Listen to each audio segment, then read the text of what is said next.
The coffee maker gurgled to life as I stood in our kitchen that Tuesday morning, checking my phone for the third time. The Hartwell project deadline was breathing down my neck, and I had a presentation to finalize before the 2 p.m. meeting. 8 years of marriage had taught me to recognize Sarah's moods, and something felt different about the way she was moving around the kitchen. Purposeful, almost nervous. "David." Her voice had that particular tone that usually preceded a request I wouldn't want to fulfill. "I need to ask you something." I looked up from my phone, where I'd been reviewing the quarterly reports. Sarah was standing by the counter, still in her robe, but her hair was already done. Odd, since she usually didn't style it until right before leaving for her job at the marketing firm. "What's up?" I asked, though part of me already dreaded the answer. "I want you to call in sick today."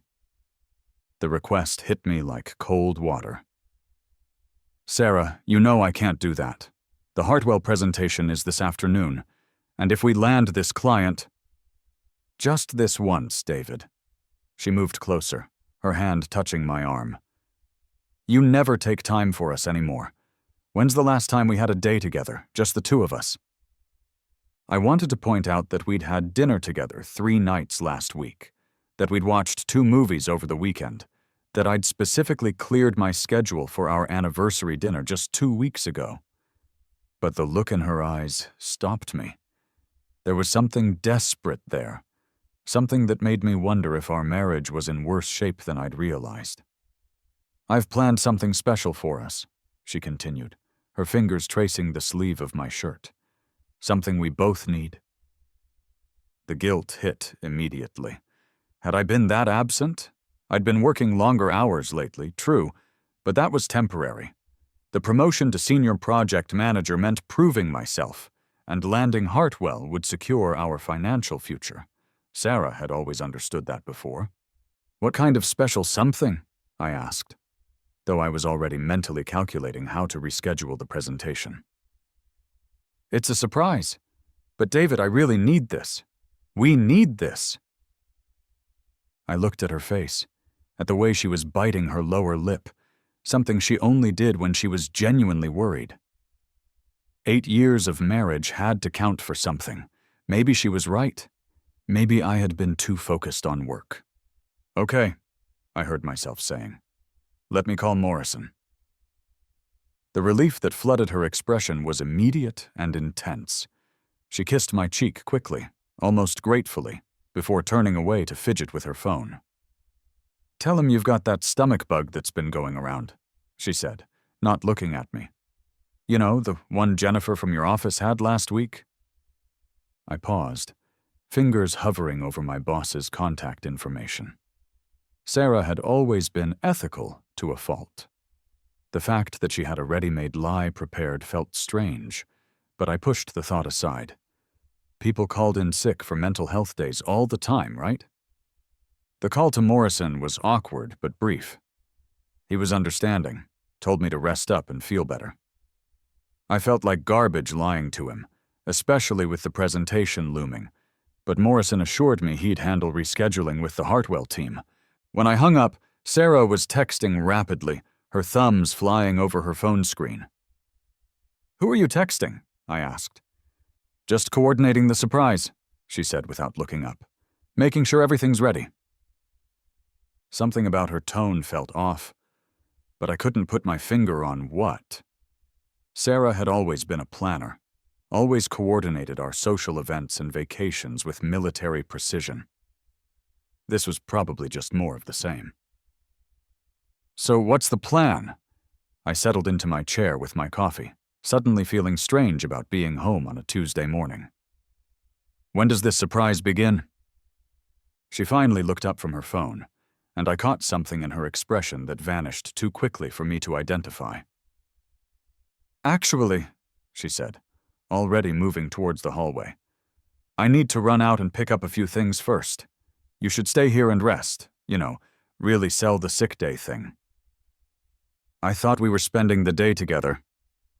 "We will. I just need to grab some supplies. Won't take long."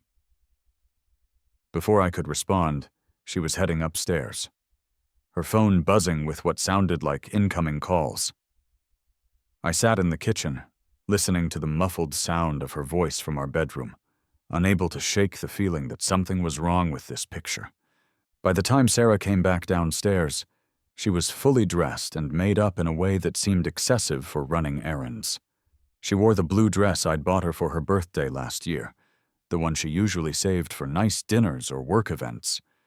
Her makeup was careful, complete, the kind of effort she put in when she wanted to make an impression.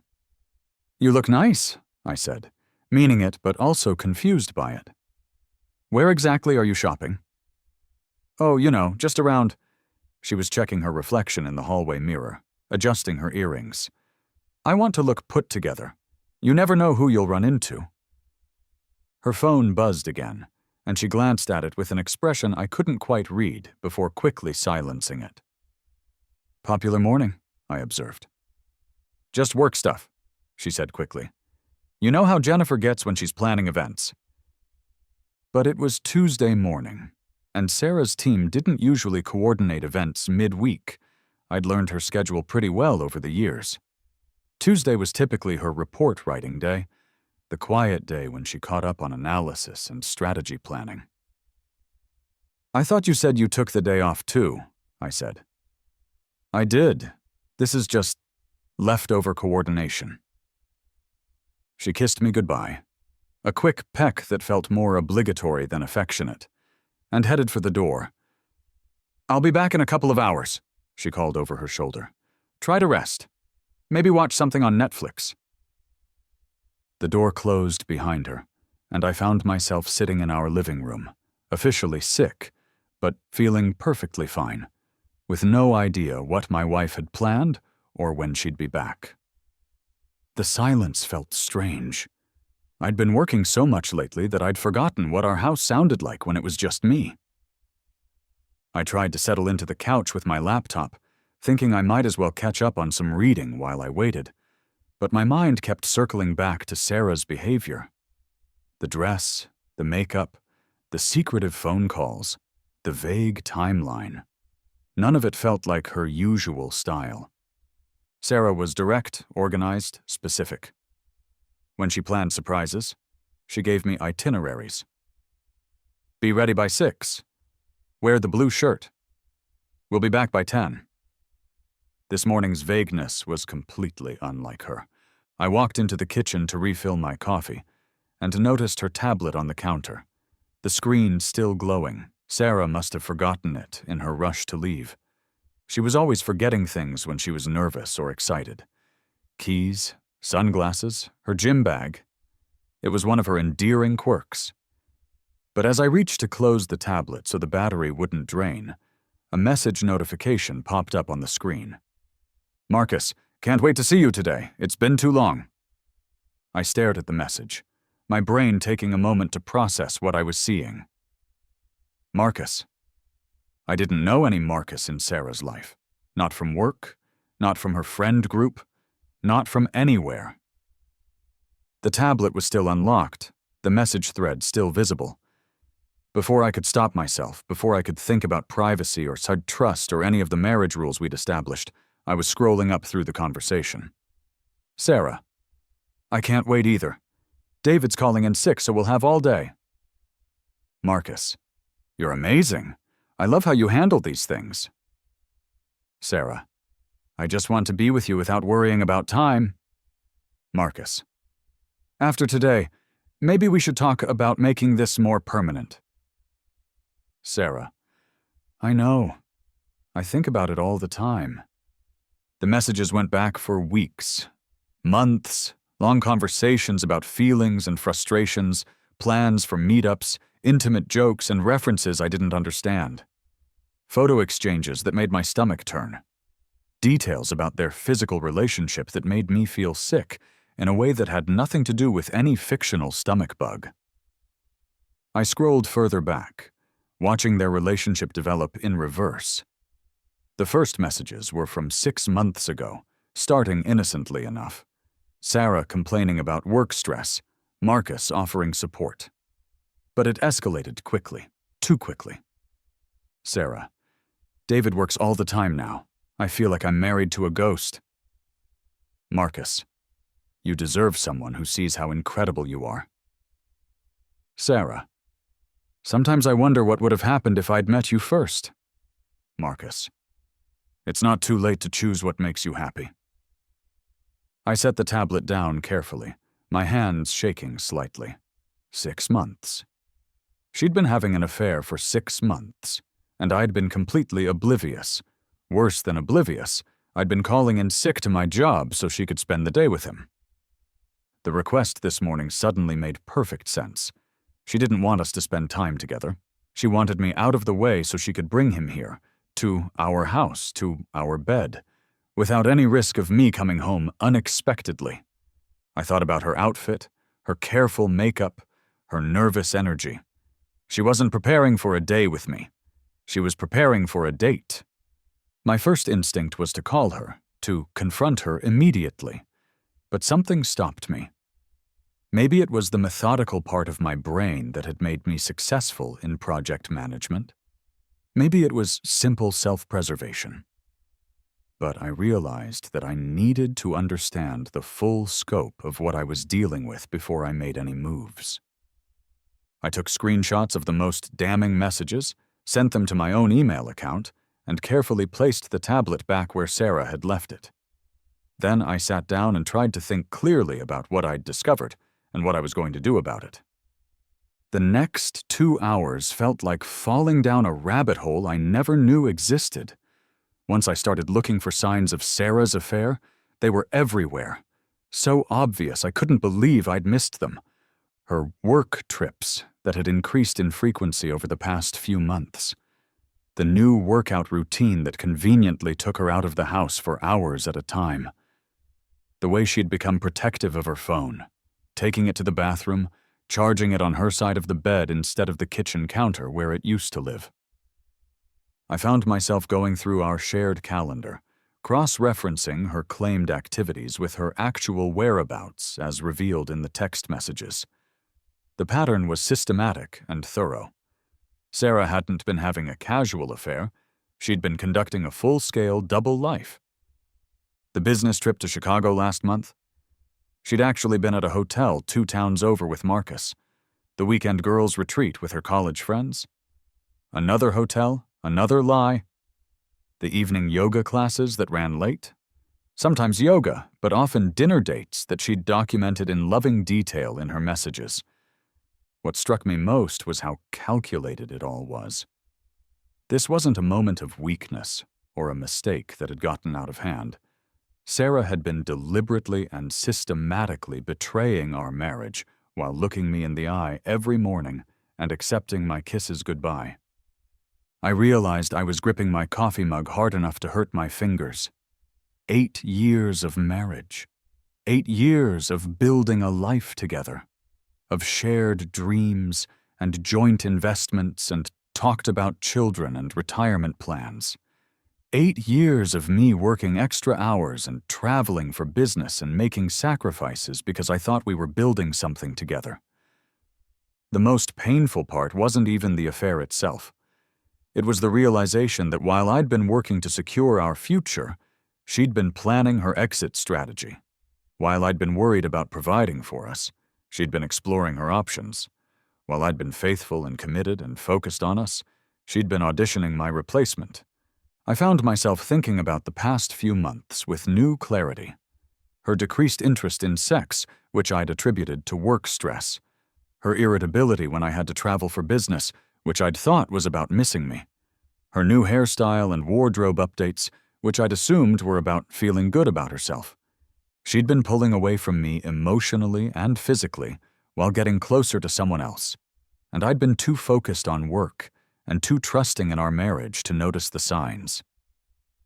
The worst part was remembering my own behavior during this time. The guilt I'd felt about working late. The extra effort I'd put into planning date nights and weekend activities. The anniversary dinner where I'd apologized for being distracted by work and promised to be more present. She'd smiled and said she understood, that she was proud of my dedication, that we'd always have each other. She'd let me apologize for neglecting our marriage while she was actively destroying it. By the time I heard her car in the driveway, I'd processed through shock and disbelief and landed somewhere in the territory of cold, clear anger. Not the hot, reactive kind that led to screaming matches and thrown objects, but the steady, determined kind that led to decisive action. I'd also made a decision. I wasn't going to be the husband who begged his wife to choose him. I wasn't going to compete with Marcus for Sarah's affection.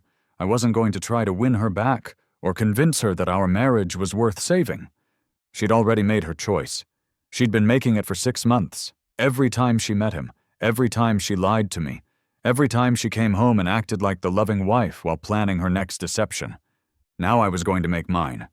I heard Sarah's key in the lock at 4:15 p.m., much later than the couple of hours she'd promised. I was sitting at the kitchen table with a cup of tea, her tablet positioned exactly where she'd left it, my laptop closed in front of me. I'd spent the intervening time thinking through how I wanted to handle this conversation, and I'd decided on directness over drama. "Hey, honey," she called out, her voice bright with what sounded like forced cheerfulness. "How are you feeling?"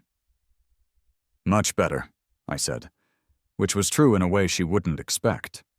She appeared in the kitchen doorway, and I noticed immediately that her lipstick had been reapplied, but her hair was slightly mussed. Her dress was wrinkled in a way that suggested it had been removed and put back on. The sight made my stomach clench, but I kept my expression neutral. "Good, good," she said, moving to grab her tablet from the counter. "Sorry I took so long. Traffic was crazy and then I ran into, well, you know how errands go." "Tell me about Marcus." The words came out calmly, conversationally, like I was asking about the weather. Sarah froze with her hand halfway to the tablet, her face going through a series of micro-expressions: confusion, recognition, panic, and then a quick attempt at recovery. "What?" she said, but her voice had changed pitch. "Marcus," I repeated. "Tell me about him." She picked up the tablet, clutching it against her chest like a shield. "I don't know what you're talking about." I had to give her credit for trying, but her acting skills weren't nearly as good as her deception skills had been. "Sarah," I said gently, "I've seen the messages." The silence that followed was deafening. I watched her face cycle through denial, calculation, and what looked like relief before settling on defiance. "You went through my private messages?" Her voice rose with manufactured outrage. "You invaded my privacy?" "You left your tablet unlocked on the counter," I said. "But let's not pretend this is about privacy. This is about you having an affair for 6 months while I was working to build our future." "It's not what you think. It's exactly what I think." I stood up, still calm, still in control. "I've read enough of your conversations to understand exactly what this is. The question now is what we're going to do about it." Sarah's face crumpled slightly, the defiance wavering. "David, please, let me explain." "There's nothing to explain. You've been seeing Marcus for 6 months. You've been lying to me consistently and systematically. Today you made me call in sick to work so you could spend the day with him, probably in our house." I paused, watching her flinch at the accuracy. "You've been conducting a full relationship with another man while pretending to be my wife." "It's not like that," she said desperately. "You don't understand." "Then help me understand. Explain to me how 6 months of planning meetups and talking about leaving me isn't exactly like that." She opened her mouth and then closed it, apparently realizing that there wasn't a good answer to that question. "I never meant for this to happen," she finally said. "But it did happen. Repeatedly. For months. And the only reason I found out is because you got careless with your tablet." I sat back down, suddenly feeling very tired. "Sarah, I need you to pack a bag and stay somewhere else while we figure out how to handle this. I can't have you in this house right now." "David, no, please!" The panic in her voice was real now. "We can work through this. People get past affairs all the time. We can go to counseling, we can—" "Can we?" I asked. "Can you stop seeing Marcus?" The pause before she answered told me everything I needed to know. "Yes," she said, but without conviction. "When did you see him last?" Another pause. "David—" "When, Sarah?"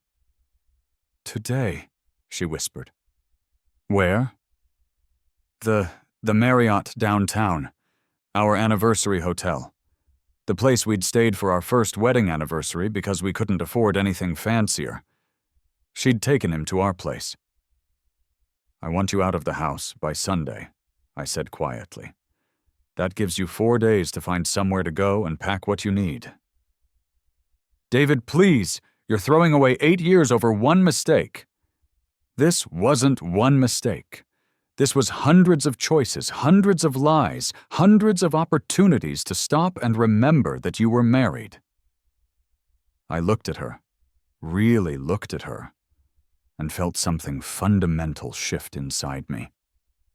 This was you choosing someone else over our marriage, over and over again for 6 months. "I choose you now," she said desperately. "I'm choosing us." "No," I said. "You're choosing to not lose your comfortable life. There's a difference." The next 3 hours were among the most emotionally exhausting of my life. Sarah cycled through every argument, every manipulation tactic, every emotional appeal she could think of to change my mind about the separation. She started with denial and minimization. "It was just emotional support," she said. "You were working so much, and I was lonely, and it just got out of hand." When I pointed out that the messages clearly indicated a physical relationship, she shifted to blame. "If you'd been more present, if you'd paid attention to me, this never would have happened.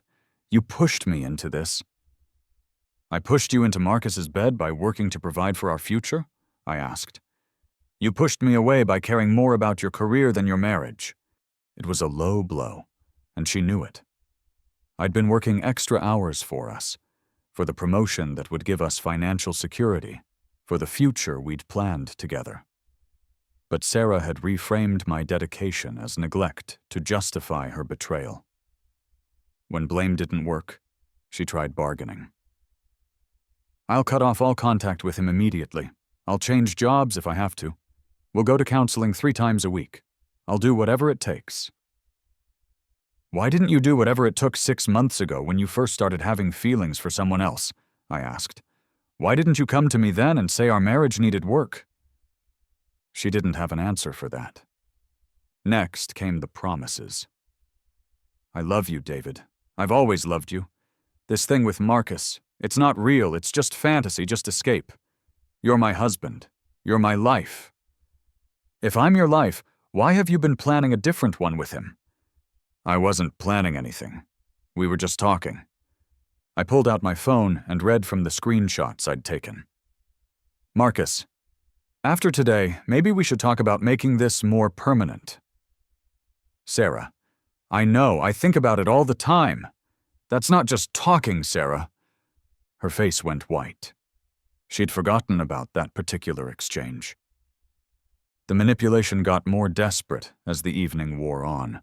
She brought up our families, our shared history, our financial obligations. She reminded me of our wedding vows, our plans for children, the house we'd bought together just 2 years ago. "What about our future?" she asked, tears streaming down her face. "What about everything we've built?" "You threw that away when you chose Marcus," I said. "I didn't end our marriage, Sarah. You did. One affair doesn't have to end everything. People work through this all the time." This wasn't one affair. This was a 6-month relationship that you were planning to make permanent. This was you systematically lying to me while exploring your options. This was you using our marriage as a safety net while you decided whether you wanted something else. She tried guilt next. You're giving up on us without even trying to fight for our marriage.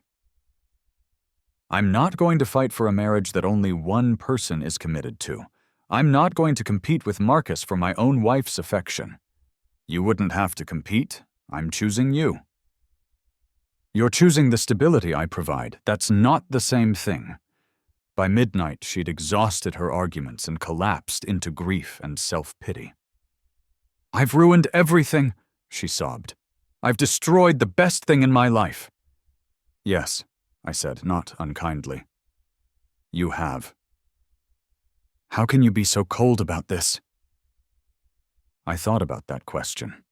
How could I be calm when my 8-year marriage was ending? How could I be decisive when the woman I'd loved and trusted had betrayed everything we'd built together? Because staying calm is the only way I can make good decisions right now, I said finally. Because falling apart won't change what you did. Because I refuse to let your choices destroy my self-respect along with our marriage. She stared at me as if seeing me for the first time. You've already decided, haven't you? You've already given up on us. I decided when I realized you'd been giving up on us for 6 months without telling me. Sunday couldn't come fast enough. Saturday was worse than Friday. Sarah had apparently spent the night at her sister's house, but she returned early in the morning with what seemed like a prepared campaign to save our marriage.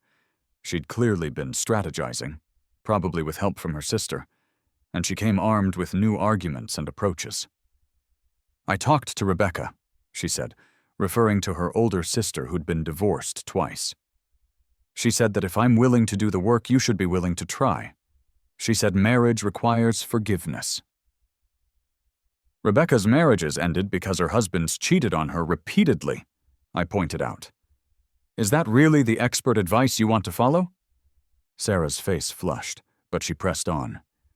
She also said that men sometimes need to be reminded of what they have to lose. Is that a threat? It's reality, David. Do you really want to throw away 8 years of marriage, 8 years of building a life together over something that can be fixed? It can't be fixed, Sarah. Trust isn't something you can just repair, and I'm not throwing anything away. You already did that. She tried a different approach. Think about the practical aspects.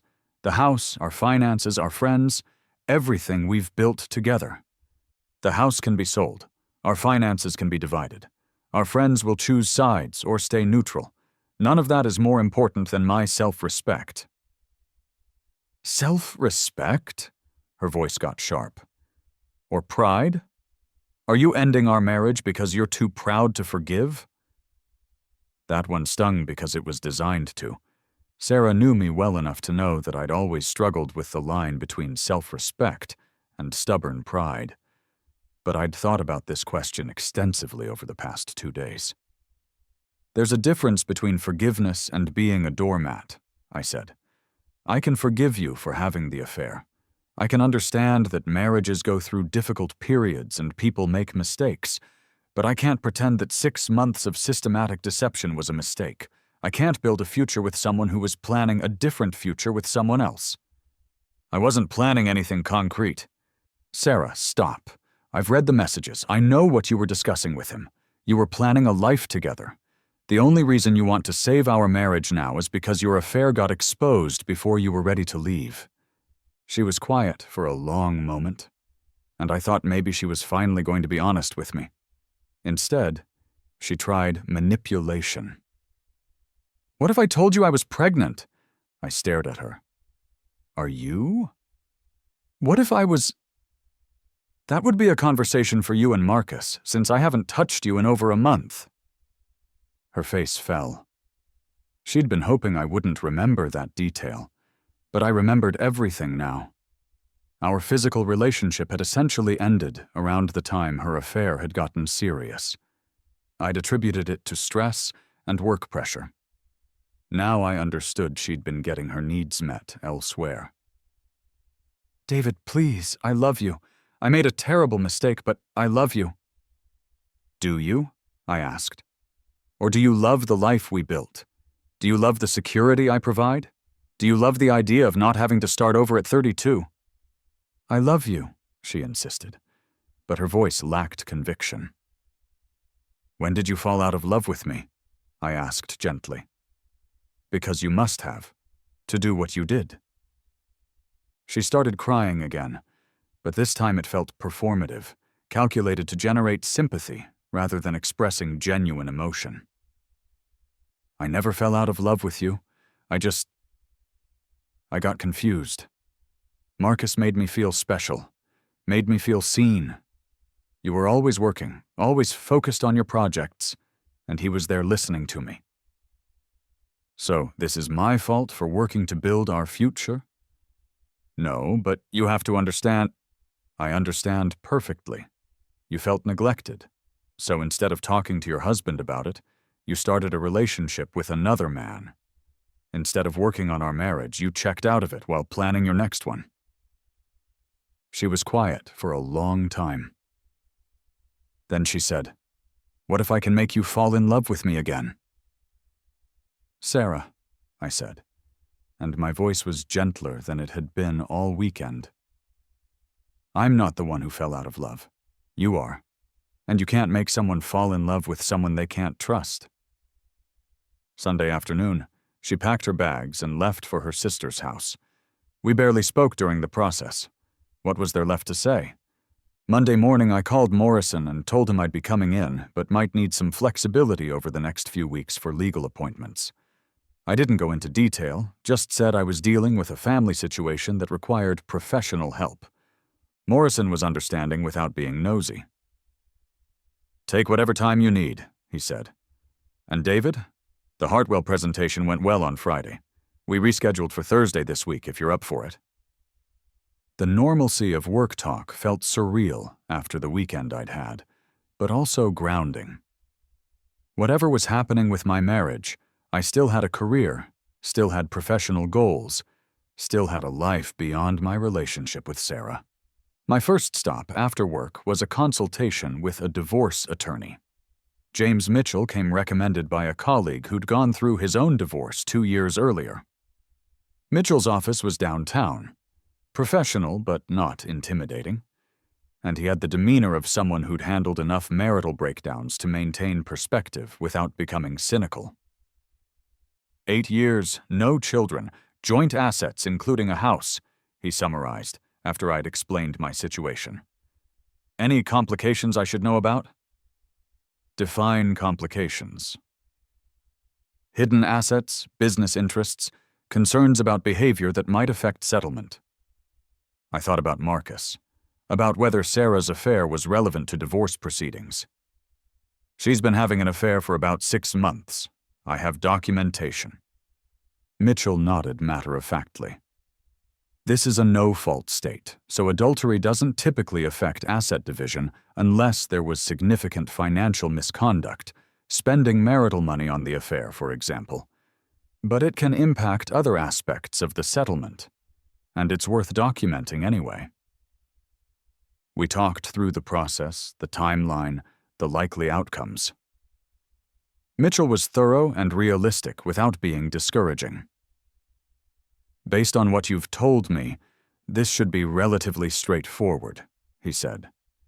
"Your wife might contest some aspects of the settlement, but with clear evidence of the affair and no children involved, most judges will want to see a fair division and a clean break."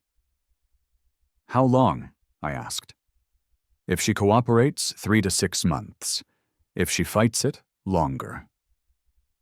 "But David, most people don't fight when they know they're in the wrong. She might posture initially, but once reality sets in, most people want to move forward with their lives." After the legal consultation, I stopped by the bank to open individual accounts and understand how to protect my assets during the divorce process. It felt strange to be untangling 8 years of joint financial decisions, but also necessary. Sarah had been making decisions about our future without my knowledge for months. I needed to protect myself from any additional surprises. That evening, I called my brother Mark. He lived 3 hours away, but we'd always been close, and I needed to talk to someone who knew me well enough to give honest advice. "Jesus, David," he said after I'd explained the situation. I'm so sorry. How are you holding up? Better than I expected, honestly. I think I'm too angry to be devastated yet. Good, stay angry for now. You can process the grief later. Mark had been married to Linda for 12 years, and they'd worked through some rough patches, so I trusted his perspective on marriage and commitment. Are you sure you don't want to try counseling? He asked. I mean, if she's really willing to end it with this guy? Mark, she wasn't planning to end it. She was planning to end us. The only reason she wants to save our marriage now is because she got caught before she was ready to leave. Yeah, he said after a pause. That's different than a mistake that got out of hand. Exactly. And honestly, I don't want to be married to someone I have to convince to choose me. I don't want to spend the next 5 years wondering if she's really recommitted, or just waiting for a better opportunity to leave. That's fair. That's more than fair. We talked for over an hour, and by the end of the conversation I felt more grounded in my decision. Mark confirmed what I'd been thinking, that some betrayals were relationship ending, and that trying to preserve a marriage at any cost was sometimes worse than ending it cleanly. You sound like you've got your head on straight, he said before we hung up. Trust your instincts on this one. That night, I slept better than I had since discovering Sarah's affair. For the first time in months, I wasn't worried about what my wife was thinking or feeling or planning. I was only responsible for my own decisions, my own future, my own healing. It was liberating in a way I hadn't expected. The hardest part about divorce, I discovered, wasn't the legal process or even the emotional processing. It was navigating the social aftermath, the awkward conversations, the divided loyalties, the well-meaning friends who wanted to help but didn't know how. I told my parents first, driving to their house the following Saturday to deliver the news in person. They'd always liked Sarah, had welcomed her into the family wholeheartedly, and I knew this would be difficult for them. "Oh, David," my mother said when I finished explaining the situation. She looked genuinely grief-stricken, which somehow made me feel better rather than worse. It confirmed that what I was losing was real and valuable, even if it had to end. My father's response was more pragmatic. "You're doing the right thing," he said firmly. "Marriage requires trust, and once that's gone, everything else falls apart. Better to end it now than spend years trying to rebuild something that was already broken." "I really liked Sarah," my mother added sadly. "I thought she was perfect for you." "She was, for a while. But people change, or maybe they just show you who they really are." My parents offered their support, both emotional and practical. "You know you can stay here anytime you need to," my mother said, "and if there's anything we can do." "Just keep being my parents," I said. "That's enough." The conversation with our friend group was more complicated. Sarah and I had been together for so long that we had joint friendships rather than separate social circles. Most of our friends were couples we'd met together, and they were as shocked by the news as I'd been by the discovery. Tom and Jessica, our closest couple friends, invited me for dinner the week after Sarah moved out. They'd clearly been discussing how to handle the situation, and their approach was careful and diplomatic. "We want you to know that we're here for you," Jessica said. "Both of you, in whatever way makes sense." "We're not taking sides," Tom added. "But we also want to make sure you know you're not going to lose our friendship over this." I appreciated their intention, but I also knew that neutrality in a situation like this was temporary. Eventually, people chose sides, not out of malice, but out of practical necessity. You couldn't invite both halves of a divorced couple to the same parties indefinitely. "I appreciate that," I said, "and I don't expect you to choose sides. Just be honest with me about what you knew, if anything." Tom and Jessica exchanged a look. "We wondered," Jessica admitted. "The last few months, Sarah seemed different. More distant, maybe? And she mentioned feeling lonely a couple of times, which seemed strange since you two had always seemed so solid. Did she ever mention Marcus? Not by name, Tom said. But there were a couple of times she mentioned making a new friend, someone who really understood her. We thought maybe it was a work friend or someone from her yoga class. I nodded. It was what I'd expected. Not enough information to have prevented anything, but enough signs that people who knew us well had noticed changes. The conversation that surprised me most was with Dave, my best friend since college. I'd expected him to be supportive but diplomatic, the way most people had been. Instead, he was blunt. I never liked how she talked about your work, he said when I told him about the affair. I mean, I liked Sarah fine, but she always seemed resentful when you had to travel or work late, like she didn't understand that you were building something. Really? Yeah. And lately, whenever we'd hang out, she'd make these comments about how you were becoming boring, how you used to be more fun. It bugged me because you seemed happier than you'd ever been. You loved your job, you were good at it, you were building a life. But she acted like your success was somehow an inconvenience to her. This perspective was new to me, and it helped explain some things I'd been puzzling over. Sarah's resentment of my career hadn't been about neglect. It had been about the fact that I'd found fulfillment and purpose outside of our relationship. She wanted to be the center of your world, Dave continued. And when you found other things that mattered to you, she went looking for someone who would make her the center of theirs. That's pretty harsh. Maybe, but you're better off without someone who sees your growth as a threat to the relationship. By the time I'd had these conversations with family and friends, I felt more confident than ever that I was making the right decision. The people who knew me best, who'd observed my marriage from the outside, weren't surprised by its end. They'd seen signs I'd missed because I was too close to the situation. More importantly, they supported my decision to end it rather than try to save it. No one suggested I was giving up too easily or failing to fight for my marriage. Everyone seemed to understand that some betrayals were too fundamental to overcome. 6 months later, I was sitting in my new apartment, a modern one-bedroom downtown that represented everything my life had become. Efficient, streamlined, and entirely my own. The divorce had been finalized 3 weeks earlier, cleaner and quicker than Mitchell had predicted. Sarah had ultimately cooperated with the process, perhaps realizing that fighting it would only prolong everyone's misery. The financial settlement had been fair and straightforward. We'd sold the house and split the proceeds. Sarah had kept her car and her personal belongings. I'd kept mine. Our joint savings had been divided equally. We'd both walked away with enough assets to start over comfortably, which felt like the best outcome we could have hoped for.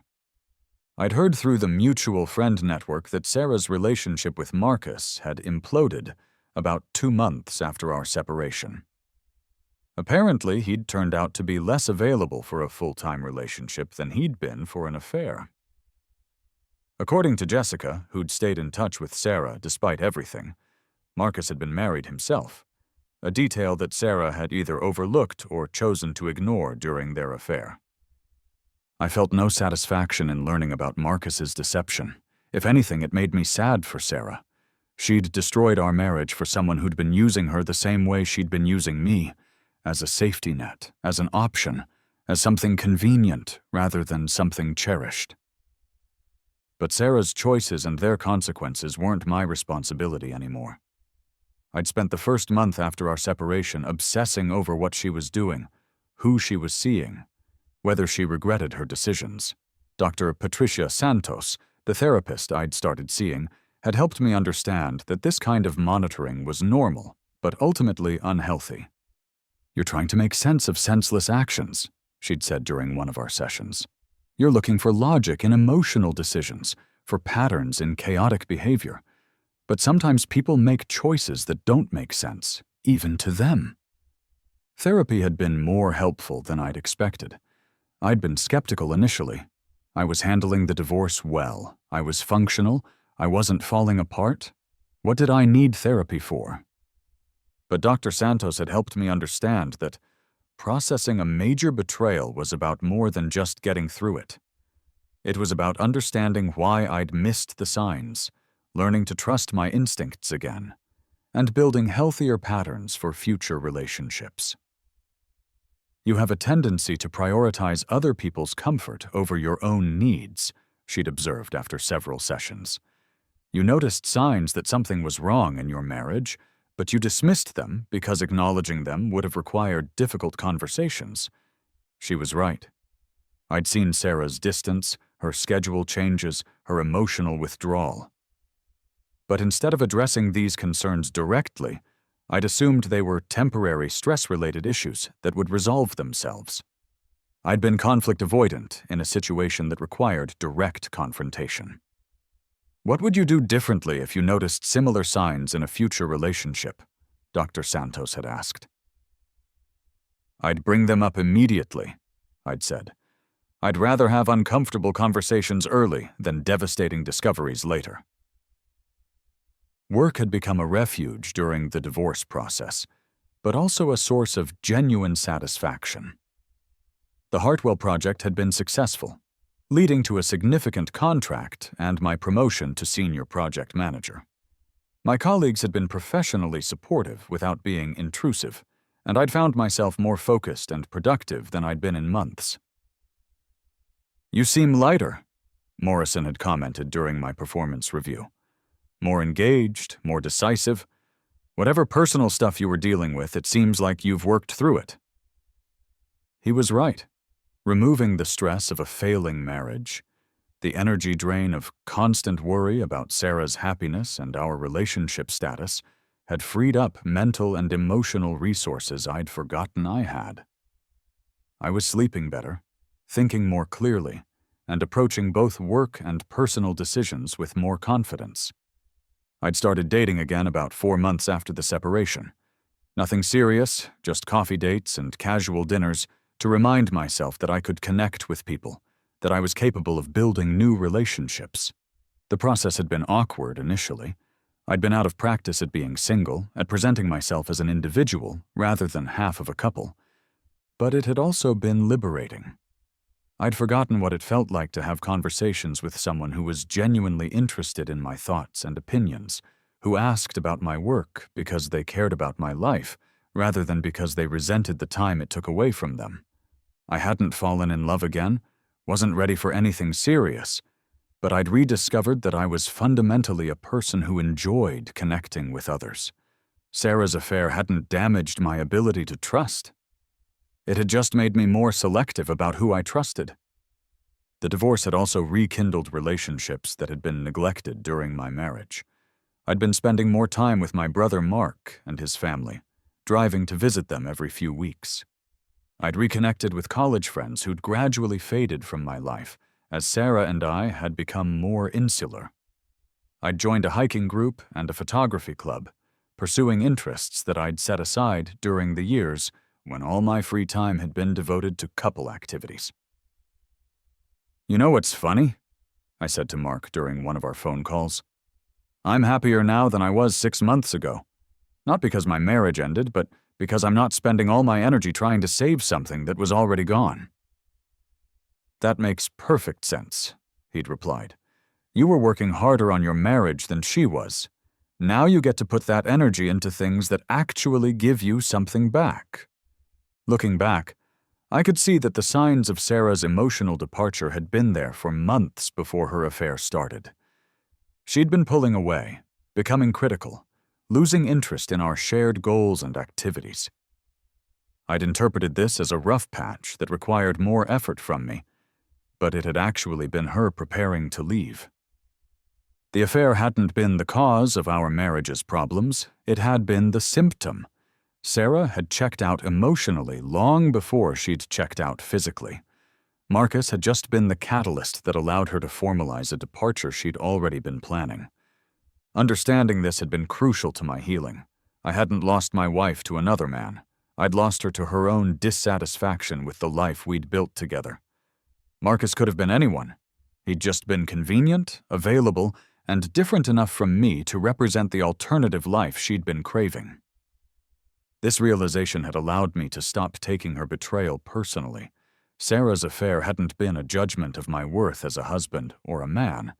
It had been a reflection of her own unhappiness and her inability to address it constructively within our marriage. Now, sitting in my apartment on a Friday evening with a good book and a glass of wine, I felt something I hadn't experienced in months. Contentment. Not happiness, exactly, but a deep sense of peace with my life and my choices. My phone buzzed with a text from Emily, a woman I'd been casually seeing for a few weeks. She was a graphic designer, funny and independent, with her own apartment and her own life, and no apparent interest in making me the center of her universe. Emily. Still on for dinner tomorrow? Found a new restaurant I want to try. Me. Absolutely. Looking forward to it. I set the phone aside and returned to my book, smiling slightly. Emily wasn't Sarah, and our relationship wasn't my marriage, and that was exactly what made it good.